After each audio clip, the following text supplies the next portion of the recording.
Bismillah, alhamdulillah, wassalatu wassalamu ala rasulillah wa ala alihi wa sahbihi wa man walah, wa ashadu an la ilaha illallah wahdahu la syarikalah, wa ashadu anna muhammadan abduhu wa rasuluh, amma ba'd. Dari sini dimulai ya. An Ummi Habibah qala al-Maqdisi rahimahullah di kitabin nikah, an Ummi Habibah binti Abi Sufyan radhiyallahu anhuma annaha qalat ya Rasulullah ankih ukhti ibnata Abi Sufyan faqala au tuhibbina dzalik faqultu na'am lastu laka bimukhalliyatin wa uhibbu man syarakani fi khairin ukhti faqala Nabi sallallahu alaihi wa ala alihi wasallam inna dzalika la yahillu li qalat fa inna nuhaddatsu annaka turidu an tunkiha binta Abi Salamah qala bintu Ummi Salamah qultu na'am faqala innahunna law lam takun rabibati fi hijri ma halat li innahunna libnatu akhi minar radha'ah arda'atni wa Aba Salamah Suwaibatu fala ta'ridna alayya banatikunna wala akhwatikunna.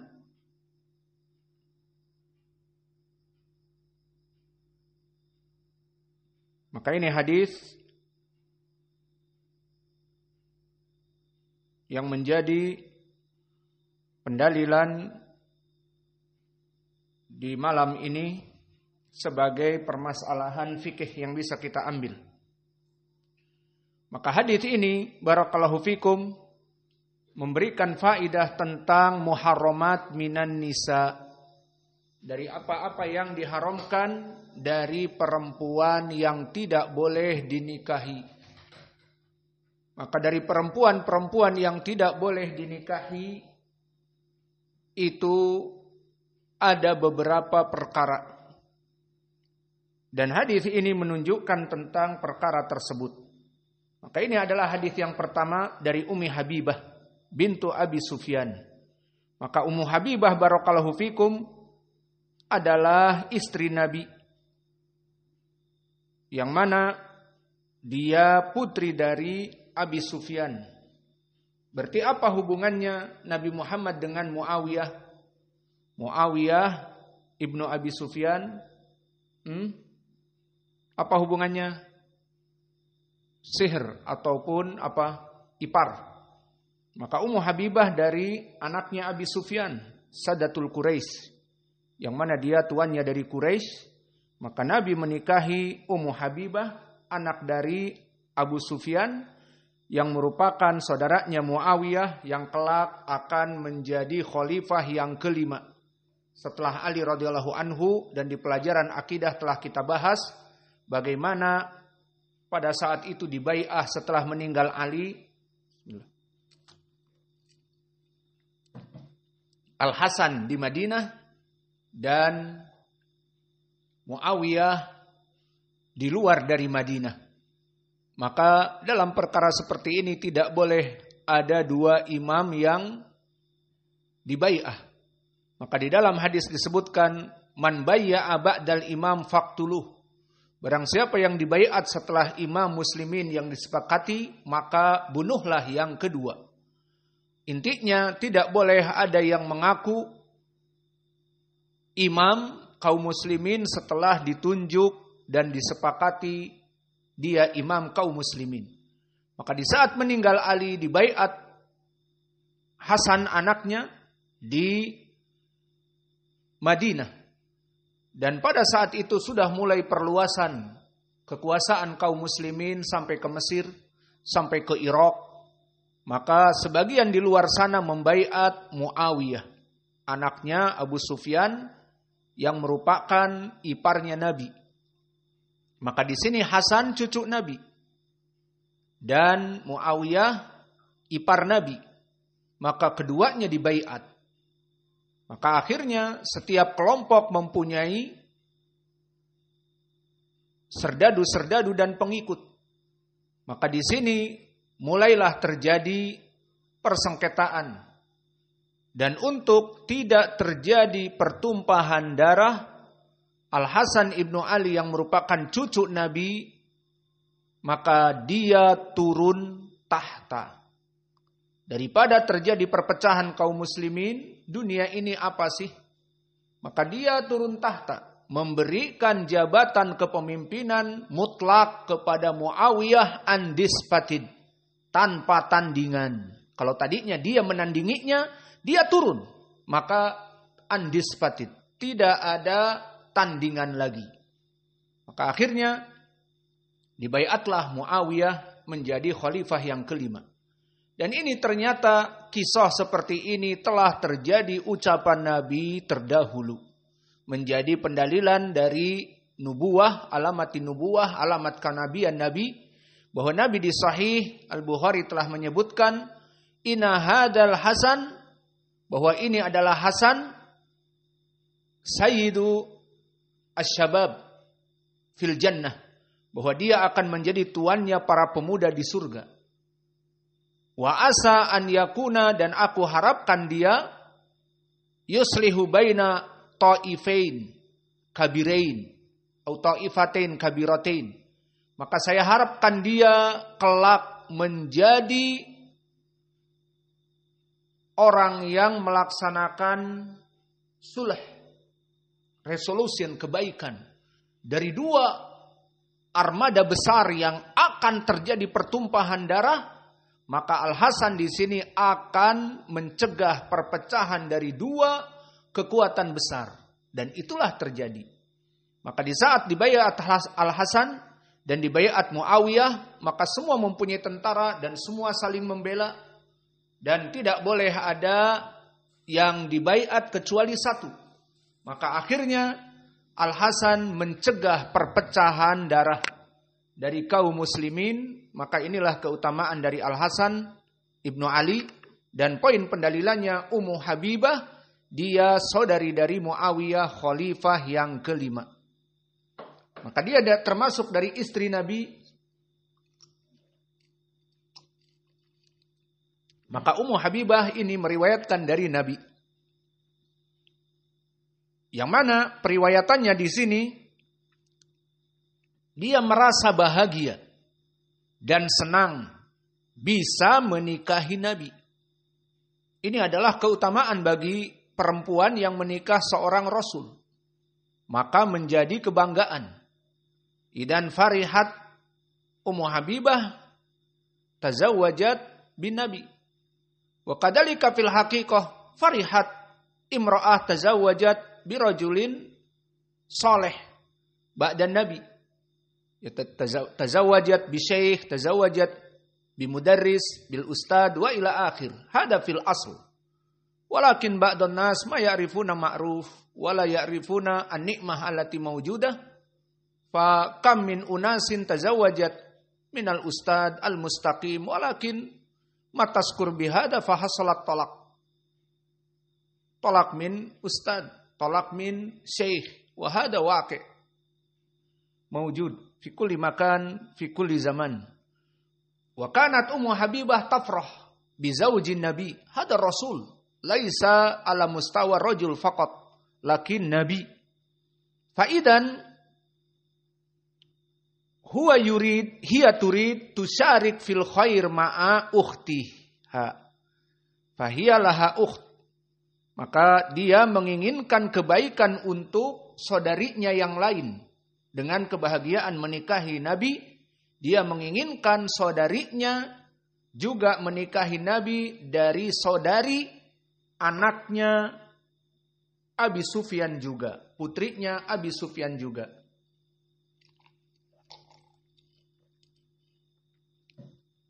Maka di sini disebutkan di hadis, ya Rasulullah, wahai Rasulullah, angkih, nikahilah ukhti, saudariku, ibnatu Abi Sufyan. Jelas. Siapa yang diinginkan?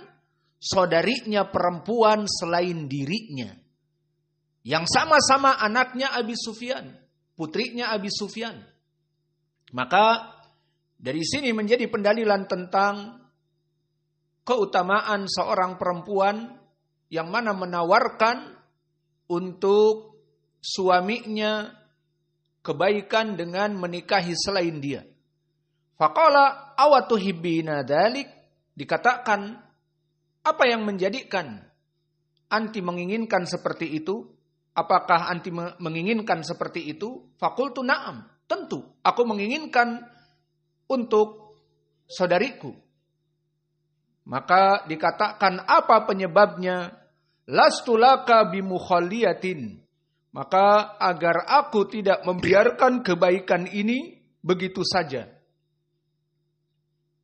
Wa ahabu man syarakani fi khairin ukhti, maka aku menginginkan kebaikan menikah dengan seorang Rasul itu, dengan orang yang soleh itu, bukan hanya untuk orang lain, dengan madu yang lain seperti madu-madu Nabi yang lain, Ummu Ibrahim, dan juga misalnya Sofiyah dan yang lainnya, Maimunah, tapi dengan saudariku.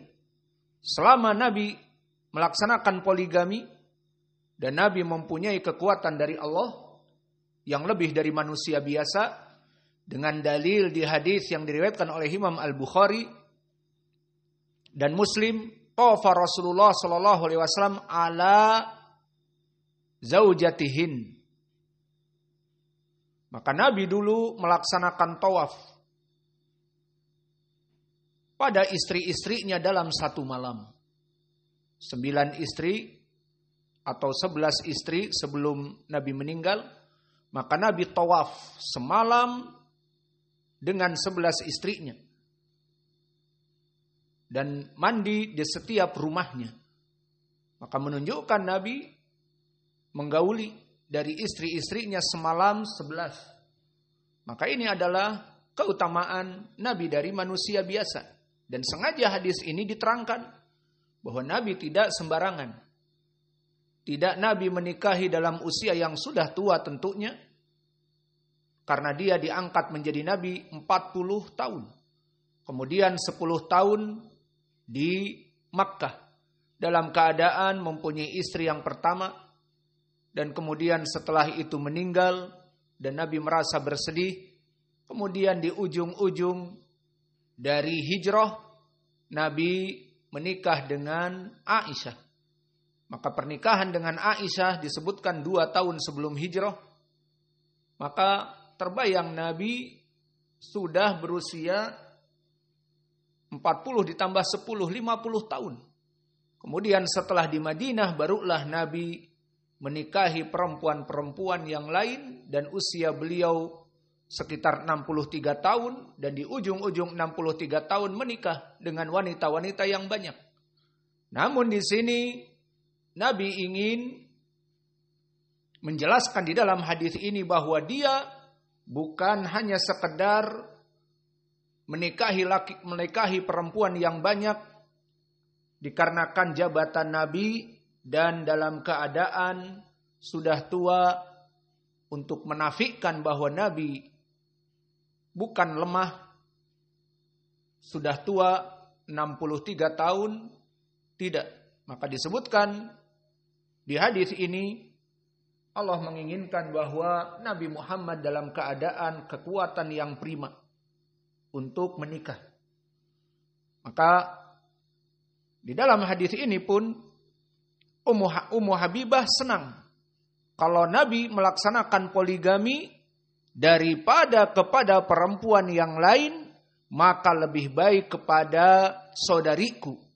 Maka dia menginginkan tempat-tempat perempuan di hati Nabi itu selain aku, saudariku. Maka ini kecintaan Ummu Habibah kepada saudarinya. Karena Nabi Muhammad akan poligami.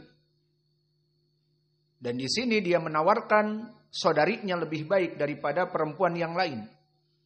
Dan ini pun menunjukkan bagaimana Ummi Habibah tidak dalam keadaan egois. Di dalam Islam disyariatkan laki-laki menikahi 4. Fankihu ma toba lakum minan nisa masna wa thulatha wa ruba. Maka nikahilah perempuan-perempuan itu 3, 2, 4, 5, 6, 7. Boleh. Itu namanya rakus dan dilarang. Jadi yang sudah punya 4 jika mau nikah lagi nikah, tapi dicerai yang keempat itu, diganti. Jika istri tidak mempunyai adab, diganti, tidak apa-apa. Dia tidak bahagia dengannya, ya sudah ditolak, diganti. Maka alhasil hanya 4 yang boleh ditahan. Maka di sini pendalilan bahwa poligami itu boleh di dalam hadis ini. Dan keutamaan istri-istri Nabi yang salehah, maka dia tidak ta'tarid, tidak menolak dari ayat-ayat Allah tentang poligami ini. Maka tentang permasalahan poligami ini disebutkan oleh para ulama, barang siapa ada perempuan yang menolak poligami, terutama dari ayat ini, maka bisa mencapai kepada kekufuran. Namun jika hanya sekedar bang jangan dan cemburu dari suaminya, itu biasa. Namun jika mengingkari ayat poligami, mengkufuri ayat poligami, ini bisa menjadikan kekufuran. Maka hati-hati para perempuan terhadap ayat-ayat poligami di sini. Jangan ada yang sampai mengkufurinya, menyangka bahwa Allah tidak adil dan mengkafiri ayat ini. Jika tidak setuju suaminya menikah lagi karena tidak mau dimadu, ya tidak apa-apa permasalahan seperti itu. Namun jangan sampai kufur kepada ayat-ayat poligami. Maka di sini istri Nabi berlapang dada untuk menerima kenyataan bahwa dia dipoligami. Namun dia menginginkan kalau memang mau poligami, silahkan dari saudariku. Tadi disebutkan alasannya kenapa? Lastulaka bimukhliyatin wa uhibbu man syarakani fi khairin ukhti. Maka Ummu Habibah mengetahui Nabi akan melaksanakan poligami dan ini syariat Islam. Namun jika melaksanakan kebaikan poligami, maka aku ingin saudariku pula merasa baik dengan menikahi Nabi. Apa jawab Nabi? Dan ini hukum di dalam fikih yang kita pelajari. Inna dzalika la yahillu li. Maka yang demikian itu haram, tidak boleh untukku. Maka di sini menjadi syariat bagi kita. Tidak boleh perempuan, istri seseorang, laki-laki, kemudian laki-laki ini menikahi poligami dengan saudarinya.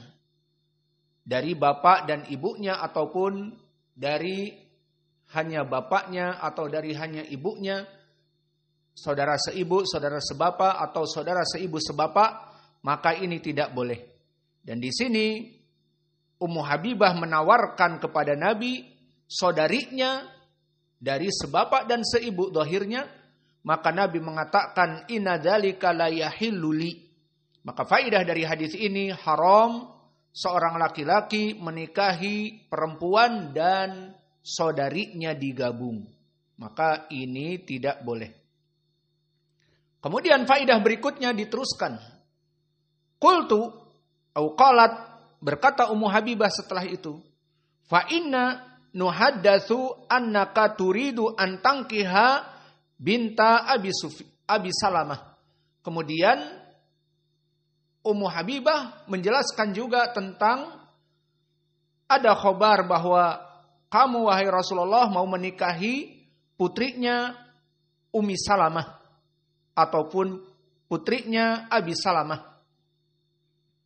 Maka Abu Salamah barakallahu fikum masih dari kerabat Nabi, dan Abu Salamah di sini dia dulu mempunyai istri Ummi Salamah.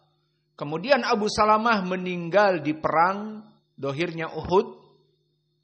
maka dia mati dalam keadaan jihad. Syahid. Maka Ummu Salamah janda. Kemudian dinikahi Ummu Salamah. Dan Ummu Salamah dalam keadaan janda tadi, maka di kisahnya dia berdoa sesuai doa yang diajarkan oleh Nabi sebelum dia menikah dengan Nabi.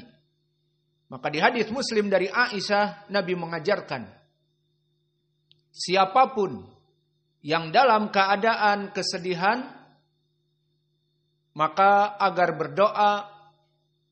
Siapapun yang mendapatkan musibah dan berdoa, Allahumma ajirni fi musibati wa akhlif li khairan minha. Maka berdoa, Allahumma ajirni fi musibati, ya Allah, berikanlah pahala dari musibahku. Wa akhlif li khairan minha.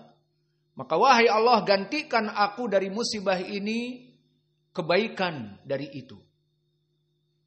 Idan idza rajulun matat zaujatuh, maka dia sedih meninggal istrinya yang dia cintai.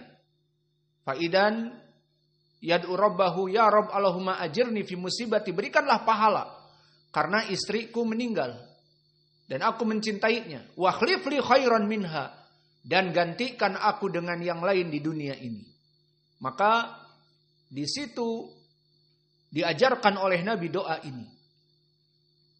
Faidan Ummu Salamah qalat kuntu ahfaduha, bahwa aku menghafalkan lafaz-lafaz ini, dan setelah Abu Salamah mati syahid, maka dia janda dan dia berdoa, Allahumma ajirni fi musibati wa akhlif li khairan minha. Maka wahai Allah, berikanlah aku pahala dengan engkau ambil kekasihku Abu Salamah dan gantikan kepadaku yang terbaik di dunia ini. Maka kata Ummu Salamah, aku berdoa sesuai apa yang Nabi ajarkan, dan hasil dari doaku aku dinikahi Nabi. Karena doa yang terus menerus, Allahumma akhlif li khairan minha,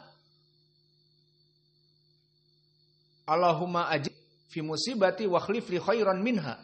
Wahai Allah, berikanlah pahala dari musibahku karena meninggal suamiku, dan gantikan dengan yang terbaik. Maka dia katakan, siapa yang terbaik dari Abu Salamah? Seorang yang baik sekali. Namun aku digantikan dengan yang terbaik. Siapa yang terbaik setelah Nabi? Maka ini doa Ummi Salamah. Akhirnya Ummu Salamah menikah dengan Nabi Muhammad. Dan di saat Ummu Salamah menikah dengan Abi Salamah, dia mempunyai anak putri. Dan akhirnya anak putri ini dinamakan di Islam Robibah. Dan dia tinggal bersama Nabi. Nabi menikahi Ummi Salamah dan anaknya tinggal dengan Nabi, dengan Ummi Salamah. Sehingga Nabi jika giliran datang ke rumah Ummi Salamah akan didapati putrinya Ummi Salamah ini seperti putri-putri yang lainnya yang masih perawan misalnya, ataupun dari anaknya dia. Maka inilah dari Ummi Salamah yang mana dia mempunyai putri. Maka dikisahkan di sini, aku mendengar kata Ummu Habibah, kamu ingin menikahi putrinya Ummi Salamah atau putrinya Abi Salamah. Maka Nabi menanyakan, bintu Ummi Salamah, putrinya Ummu Salamah, istriku? Qalat na'am, iya ya Rasulullah, aku mendengar seperti itu, kata Ummi Habibah. Gosip dan seterusnya. Faqala innaha laulam takun robibati fi hijri mahallat li. Maka adapun dengan putrinya Abi Salamah, pertama, dia itu mengikuti istriku Ummu Salamah, sehingga setiap giliran Nabi, dia akan bertemu di rumahnya. Makan bersama, dan itu sunnahnya. Makan bersama satu nampan, dan itu yang kita lakukan. Maka kita bertemu dengan anak-anak kita, makan bersama. Begitupun Nabi makan bersama Ummi Salamah dengan putrinya. Dan mengetahui bagaimana putrinya sakit. Dan mengetahui bagaimana putrinya Ummi Salamah dalam keadaan demikian dan demikian, terlihat wajahnya. Maka di sini tidak halal untuk dinikahi. Maka dari sini menjadi poin pendalilan juga telah terjadi ikhtilaf para ulama, apakah anak perempuan Robibah itu halal dinikahi atau tidak. Maka terjadi ikhtilaf secara umum. Para ulama mengatakan tidak halal. Namun ada pendapat dari Ibnu Hazm, dan ini merupakan fatwa dari Ali radhiyallahu anhu, dan ini pendapat Syekh kami Mukbil. Dia mengatakan kecuali Robibah, anaknya istrinya itu yang dia tinggal di tempat lain. Contohnya misalnya cerai, ikut dengan bapaknya di tempat yang lain misalnya. Atau apa saja yang jelas tidak ikut dengan suaminya ini. Maka di sini menurut pendapat Ali radhiyallahu anhu, sanadnya sahih, boleh untuk dinikahi. Karena di dalam Al-Qur'an warabaibukumul lati fi hujurikum. Warabaibukumul lati fi hujurikum. Maka robaib kalian yang tinggal dengan kalian di rumah bersama kalian itu tidak boleh. Nah, di sini contohnya anaknya Abi Salamah. Di saat Nabi meninggal, di saat Abu Salamah meninggal, maka Nabi menikahi Ummu Salamah dan dia mempunyai putri dan putrinya itu tinggal bersama Nabi. Maka Nabi menikahi Ummi Salamah bersama putrinya tinggal bersama dia. Maka di sini dohirnya tidak boleh dinikahi. Namun bagaimana dengan seorang janda? Misalnya janda baik cerai atau baik meninggal suaminya, kemudian anaknya dibawa oleh kakeknya. Maka dia di Darmasraya ada janda. Nah, bapak-bapak cengar-cengir ada janda. Gak akan terdengar ke sana. Atau ada di situ, pokoknya gak nyambung lah. Al-Muhim, di sini ada janda di Darmasraya. Katanya janda anak satu. Nah, di mana anaknya? Anaknya di Jakarta. Jauh. Kenapa kok bisa di Jakarta? Apakah dibawa suaminya? Enggak, suaminya meninggal. Terus dibawa sama kakeknya. Kakek mana? Kakek dari suaminya, bukan dari kakek putrinya dia. Karena dia orang Damasraya. Nah sekarang perempuan di Darmasraya ini menikahlah dengan laki-laki. Nah di sini laki-laki ini mempunyai Robibah. Mana Robibahnya? Di Jakarta tadi. Fahim tum? Iya apa tidak? Mengikuti kakeknya. Faham? Apa makna Robibah? Anak dari si perempuan ini. Faham? Nah sekarang menurut pendapat jumhur tadi, perempuan yang di Damasraya yang janda ini dinikahi oleh seseorang laki-laki. Ternyata dia mempunyai Robibah. Anak dari suaminya yang dulu yang meninggal. Dan dia tinggal dengan kakeknya dari pihak bapaknya, dari pihak suaminya di Jakarta. Kemudian menurut pendapat jumhur, bolehkah si laki-laki ini menikahi dari Robibah, dari putri, anak yang dia nikahi itu? Jumhur mengatakan tidak bisa. Dengan masuknya kepada si ibu, maka si anak itu tidak bisa untuk dinikahi.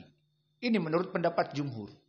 Namun ada asar dari Ali radhiyallahu anhu, maka Ali berpendapat dari Al-Qur'an, warabaibukumul lati fi hujurikum allati dakhaltum bihinna. Maka perempuan-perempuan yang ikut dengan kalian, ikut dengan suami kalian itu haram, tidak boleh dinikahi. Nah dari sini Ali berpendapat radhiyallahu anhu, itu jika hidup serumah. Namun bagaimana jika tidak hidup serumah? Maka di sini menurut pendapat Ali radhiyallahu anhu boleh untuk dinikahi. Jadi tadi misalnya janda yang ada di Darmasraya, dia mempunyai anak. Anaknya di Jakarta. Dan semenjak suaminya meninggal, anaknya itu di Jakarta. Dan sudah bertahun-tahun di sana. Kemudian menganjak dewasa. Maka si ibu ini mempunyai Robibah. Pendapat jumhur tidak boleh si laki-laki suaminya ini menikahi Robibah.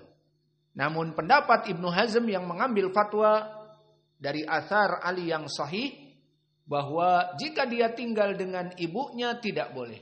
Namun jika dia tinggal bersama kakeknya atau jauh tidak dengan ibunya lagi, maka boleh karena tidak tinggal bersama. Ini permasalahan khilaf dan ini kami jelaskan. Dan di sini pendapat bersifat umum. Berkata Nabi di saat mendengar dari ucapan Ummi Habibah, katanya, kamu akan menikahi putri Abi Salamah yang merupakan Robibahmu. Maka apa kata Nabi? Maka itu pun innaha laulam takun Robibati fi hijri mahallatli.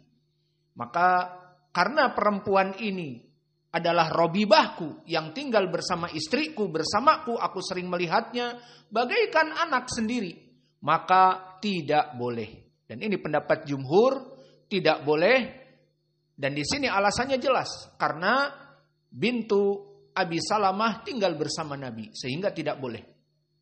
Dan selain itu, ada penyebab kedua haramnya putri Abi Salamah ini. Innaha libnatu akhi minar radha'ah. Bahwa dia jabatannya adalah keponakan dari saudara sesusuanku. Apa maksudnya di sini? Dulu Nabi pernah disusui bersama Abu Salamah. Jadi subhanallah, Abu Salamah, suaminya Ummi Salamah dulu, dengan Nabi itu masih kerabat, dan dengan Nabi itu usianya sama. Sama-sama seumuran disusui. Maka dulu Nabi disusui oleh, di sini disebutkan di dalam hadis, ardo'atni wa Aba Salamah Suwaibatu. Telah menyusui aku dan Abu Salamah Suwaibah. Siapa Suwaibah? Suwaibah perempuan bekas dari budaknya Abu Lahab yang dibebaskan. Nah, dia menyusui Nabi Muhammad dan menyusui Abu Salamah karena masih kerabat Abu Salamah dengan Nabi Muhammad. Maka disusuilah Abu Salamah yang merupakan dulu bapaknya putri Ummu Salamah ini. Maka di saat mendengar Nabi, aku digosipkan ataupun kamu mendengar gosip bahwa aku mau menikahi Ummi Salamah, tidak boleh dari dua segi. Segi pertama, dia Robibahku, di mana dia ikut dengan Ummi Salamah dan aku selalu bertemu tiap hari. Maka tidak boleh aku menikahinya. Ini alasan yang pertama, Robibah. Dia adalah ikut dengan ibunya. Nabi menikahi ibunya Ummi Salamah dan Ummu Salamah tinggal bersamanya. Dan yang kedua, dulu bapaknya Abu Salamah, bapak dari perempuan yang katanya aku mau menikahinya itu denganku saudara sesusuan. Jadi antara Abu Salamah dengan Nabi Muhammad sama-sama menyusui, berarti dianggap saudara. Meskipun bapak dan ibunya beda, dinamakan saudara sesusuan. Dan di dalam hadis saudara sesusuan itu, innama tuhrimu kama tuhrimun nasab. Tuhrimu rodo'ah kama tuhribu minan nasab. Diharamkan rodo'ah seperti diharamkan dari nasab. Maka lihat di sini. Abu Salamah ternyata saudara sesusuan dengan Nabi. Berarti darah yang ada pada Abu Salamah dengan darah Nabi sama. Apa yang dihalalkan kepada Nabi sama dengan yang dihalalkan kepada Abi Salamah, dan yang diharamkan dari pernikahan kepada Nabi sama dengan Ummu Salamah, sama dengan Abu Salamah, karena Abu Salamah dengan Nabi saudara sesusuan. Maka disebutkan tuhrimu rodo'ah kama tuhribu minan nasab. Maka pengharaman penyucuan itu seperti pengharaman dari nasab. Seperti Nabi bersaudara dengan Abu Salamah, itu maknanya. Sehingga Nabi tidak boleh menikahi demikian dari saudara. Begitupun Abu Salamah tidak boleh menikahi dari sama seperti Nabi Muhammad. Maka di antaranya Abu Salamah mempunyai putri. Dari Ummi Salamah mempunyai putri. Maka putrinya dia berarti apa? Apa? Di dalam bahasa Indonesia, paman dan apa? Lawannya paman apa?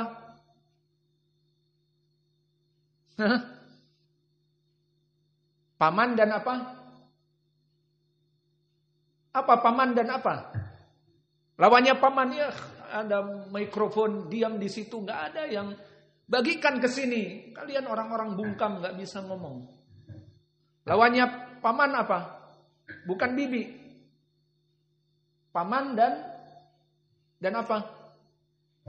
Keponakan.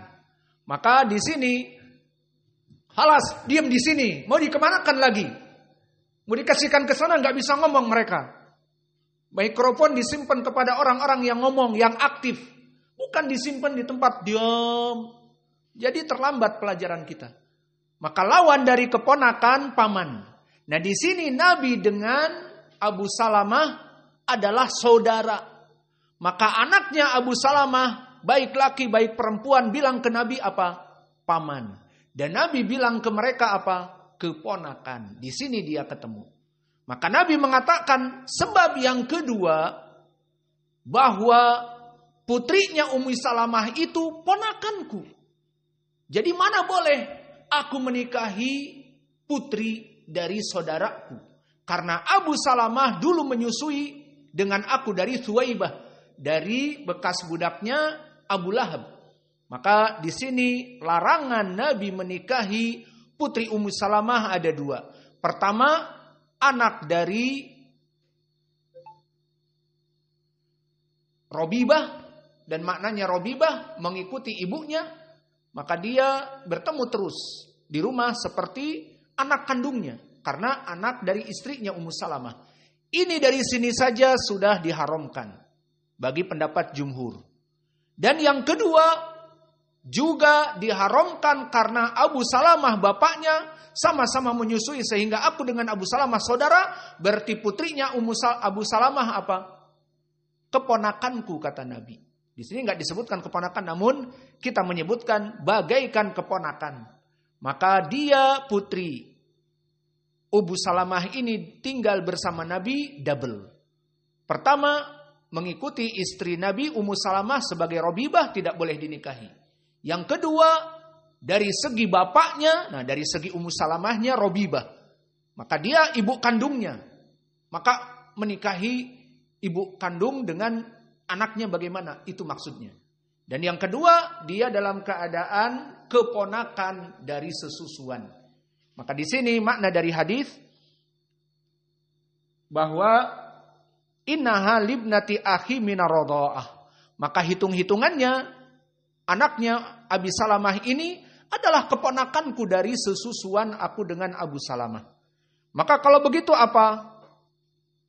Fala ta'ridni au fala ta'ridna alayya banatikun. Maka jangan engkau berikan kepadaku dari putri-putriku. Kenapa dikatakan putri-putriku? Pertama, putrinya Abi Salamah tadi sebagai Robibah. Dia putri dari Ummi Salamah yang dinikahi ibunya oleh Nabi. Tidak pantas. Bagaikan putriku. Dan yang kedua dari putriku juga apa? Dia anaknya Abu Salamah yang merupakan saudaraku sesusuan. Sehingga dia keponakanku, putriku. Maka keponakan itu sebagai putri juga. Karena haram. Sehingga anak saudara kita yang putri-putri haram dengan kita. Maksudnya tidak boleh menikah. Maka jangan engkau bicarakan tentang putri-putriku. Itu yang pertama. Kemudian disebutkan fala ta'ridna wala ikhwatikunna, dan jangan saudari-saudarimu. Maka di sini selesai hadis bisa kita simpulkan bahwa Ummu Habibah sangat mencintai Nabi dan dia mengetahui tentang poligami. Maka Nabi melaksanakan poligami. Maka dia bahagia menikah dengan Nabi dan menginginkan kebahagiaan ini jika dia menjadikan saudarinya tempat di hati Nabi. Maka ditawarkanlah saudarinya. Maka dijawab oleh Nabi, tidak boleh. Karena tidak boleh menikahi dari saudari yang sama. Maka selesai. Lalu bukan ditawarkan, dia mendengar gosip bahwa katanya Nabi Muhammad mau menikahi putrinya Abi Salamah. Maka dijawab oleh Nabi, tidak boleh dari dua segi. Dari segi yang pertama, karena ibunya Ummu Salamah aku nikahi. Maka bagaimana aku menikahi anaknya dia? Dan dia sama-sama tidur di kamar dengan Ummi Salamah dan seterusnya. Nabi selalu melihatnya terbuka dari pakaiannya, maksudnya terbuka, tidak berhijab. Maka bagaimana aku menikahi putri Ummi Salamah? Dinamakan Robibah, tidak boleh. Kedua, sebabnya juga aku dengan Abu Salamah saudara sesusuan, maka putrinya Ummi Salamah yang merupakan putri dari Abi Salamah keponakan bagiku. Dan dia memanggilku paman. Dan ini tidak boleh menikahi paman. Maka inilah dari faidah hadis ini. Bismillah. Sekarang kita masuk kepada hadis yang kedua agar kita selesai malam ini dua hadis yang berhubungan dengan kitabun nikah di Umdatul Ahkam. Ana Abi Hurairah radhiyallahu anhu qala Rasulullah sallallahu alaihi wa ala alihi wasallam la yujma'u bainal mar'ati wa ammatiha wala bainal mar'ah wa khalatiha. Maka di sini selain tadi pembahasan tentang perempuan-perempuan yang diharamkan, maka tadi apa yang kita ambil faidah? Seorang perempuan mempunyai saudari perempuan. Nah, tidak boleh seorang laki-laki yang ingin poligami dengan saudari dari istrinya. Jadi istri kita nikahi. Kemudian dia mempunyai saudarinya lebih besar. Misalnya kebetulan sekarang janda. Ayo kamu nikahi. Dari saudariku, kasihan dia janda. Lah, tidak boleh. Itulah pembahasannya. Dan ini yang terjadi pada Umi Habibah tadi. Kemudian di sini pembahasannya la yujma'u baina al-mar'ah wa ammatiha. Saya menikahi perempuan sekarang. Nah, perempuan itu jadi istri. Kemudian ingin poligami. Kemudian dengan siapa? Perempuan ini, istri tercinta ini menawarkan, aku punya bibiku janda. Nah, ditawarin ya karena janda. Kalau ada suaminya kan gak boleh. Ternyata sudah janda pun gak boleh.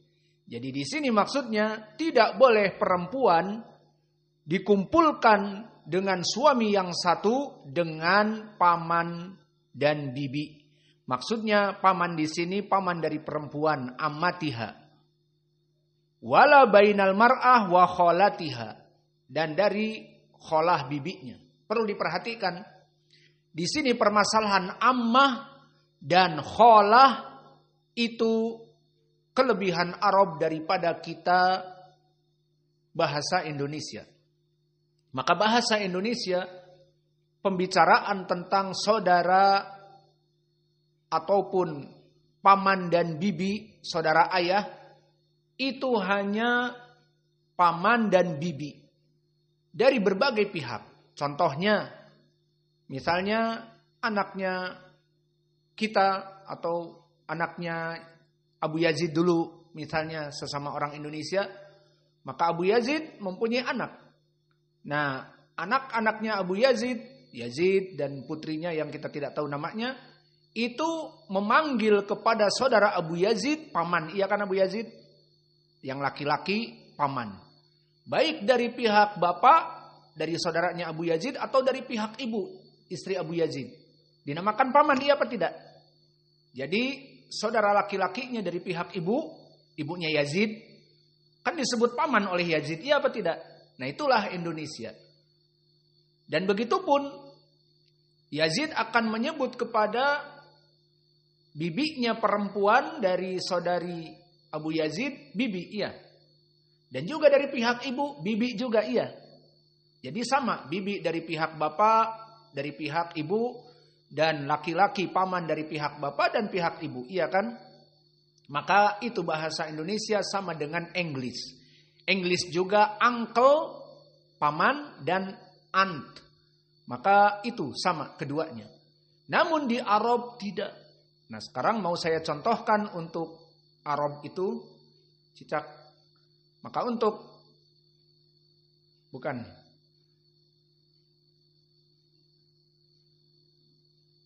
untuk permasalahan di Arab, dia dibedakan antara paman dari bapak dan paman dari ibu.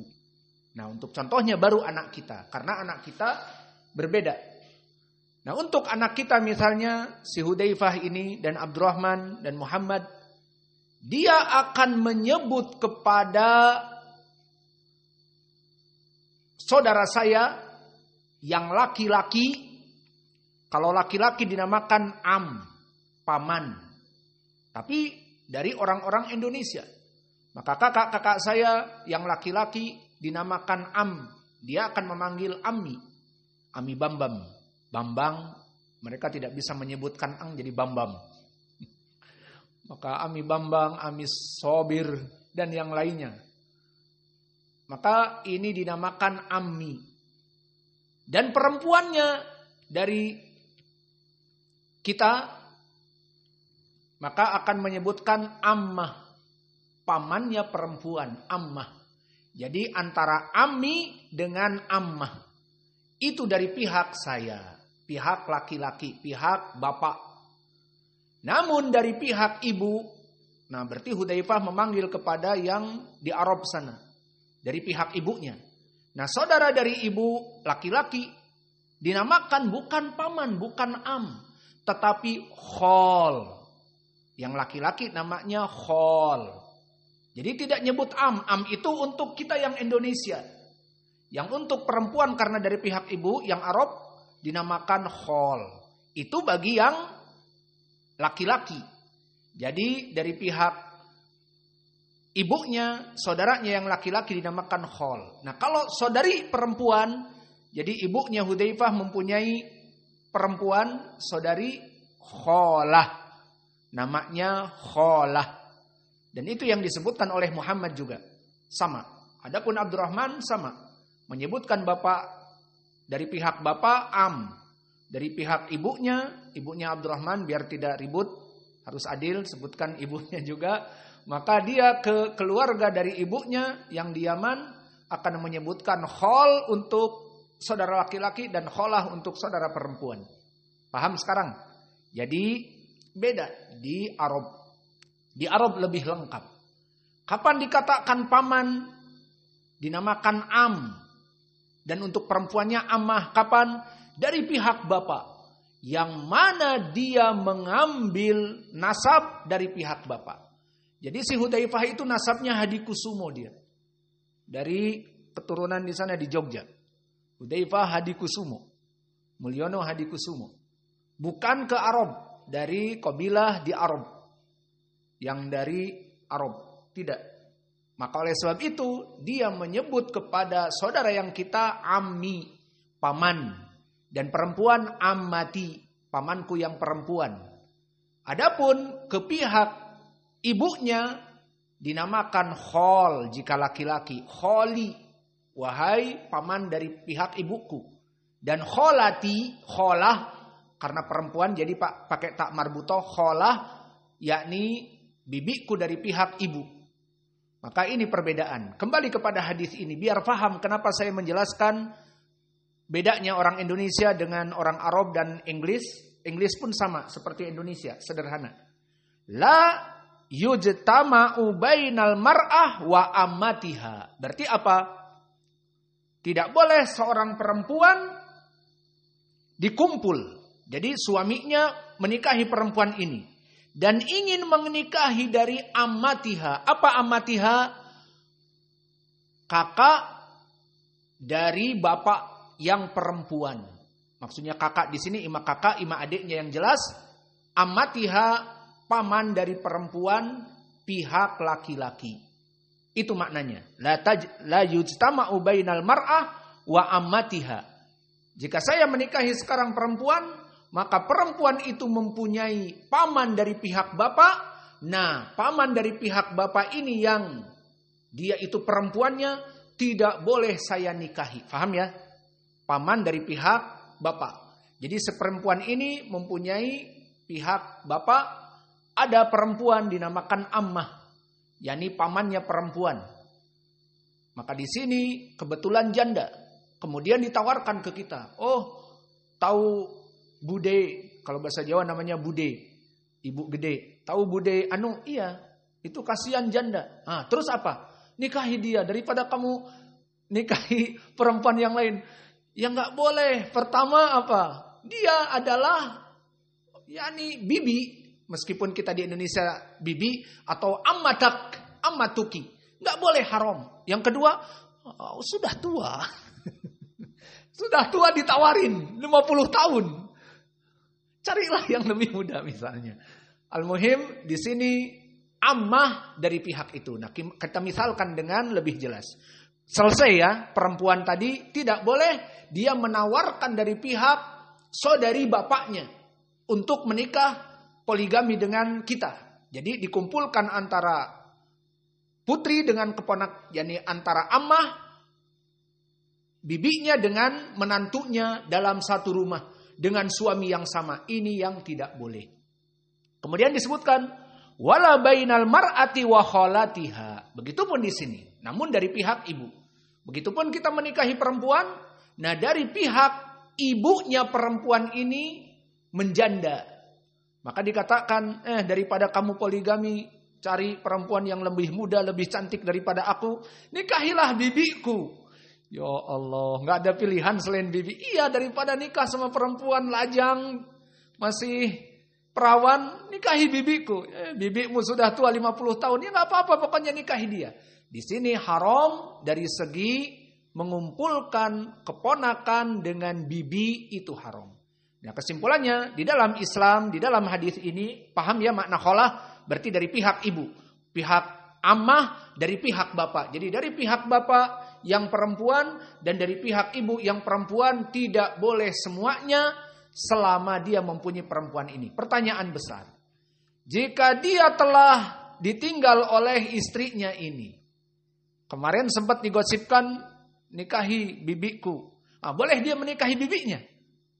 Kan sudah meninggal istrinya. Jawabnya boleh. Ya, meskipun sudah tua. 50 tahun. Dari segi hukum ya boleh saja. Yang jelas di sini kenapa dilarang penyatuan.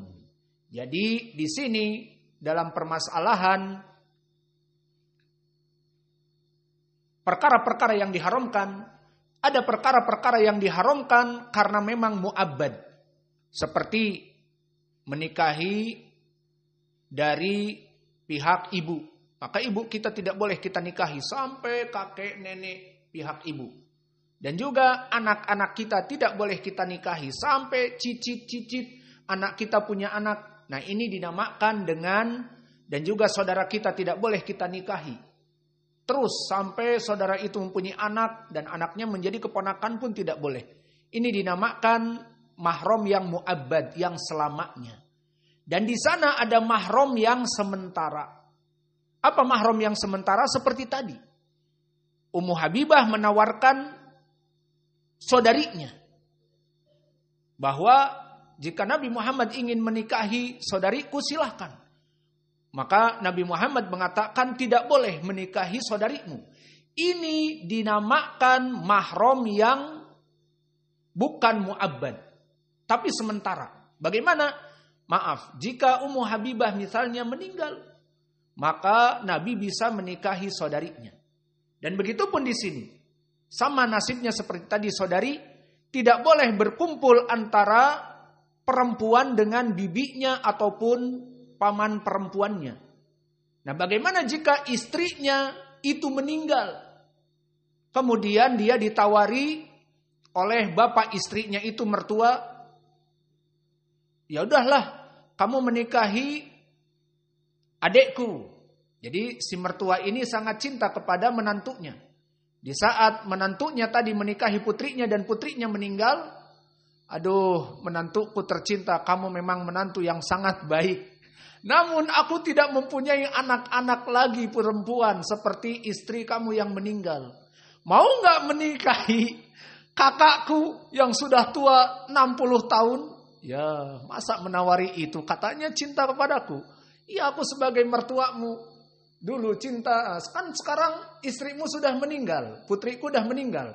Bolehlah kamu menikahi kakakku perempuan yang sudah 60 tahun. Alhasil hukumnya boleh. Meskipun dia sudah tua dan sebagainya, namun boleh. Kenapa? Karena yang dilarang itu mengumpulkan antara istrinya dengan bibi-bibinya. Jadi antara kemonakan dengan bibi, dengan satu laki-laki poligami itu tidak boleh. Namun jika telah meninggal si istri sahnya dia, maka boleh dia menikahi bibinya yang dulu ditawari. Boleh. Paham sekarang? Namun siapa yang mau? Itu aja. Maka ini permasalahan yang kita bahas di malam ini. Maka kesimpulannya bahwa pembahasan dua hadis ini berbicara tentang permasalahan muharramat minan nisa. Perempuan-perempuan yang diharamkan bagi kita untuk dinikahi. Maka tadi disebutkan perempuannya dari Ummi Salamah juga dikarenakan Robibah. Dikarenakan dia tinggal bersama Nabi, putrinya Ummi Salamah. Dan yang kedua dikarenakan bapaknya juga saudara Rodoah dengan Nabi. Sehingga Nabi tidak boleh menikahi putrinya Ummi Salamah dikarenakan dia keponakan. Ini juga tambahan. Wa naktafi ilahuna wa jazakumullahu khaira wa barakallahu fi ilmikum. Assalamualaikum warahmatullahi wabarakatuh.